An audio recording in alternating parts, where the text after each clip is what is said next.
Let's bring in ABC's chief investigative correspondent, Aaron Katersky. And Aaron, you've been looking into how authorities are trained to respond in these types of situations. And this morning, with police leaders are raising questions about training, accountability, and the use of lethal force, which is only supposed to be deployed to stop a threat. Once that threat is neutralized, an officer is supposed to stop firing.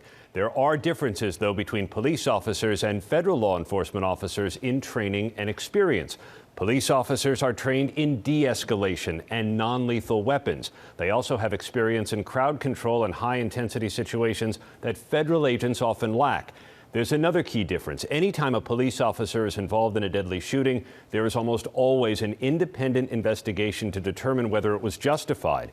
In Minneapolis, we have seen the Department of Homeland Security prefer to focus on the deceased. So the Border Patrol officer in this case may not be held to account. In fact, Gio, the FBI agent who was initially assigned to investigate the shooting of Renee Good resigned after he was told to reclassify what had been a civil rights investigation. Unbelievable. Okay, so if there is no credible investigation here, there's a real concern there. There are concerns because there may be legitimate reasons for what happened. After all, the victim in this case did approach, permit or not, federal officers while carrying a gun. But the public is going to want to know, for example, whether the Border Patrol officer acted out of fear for his safety or out of anger.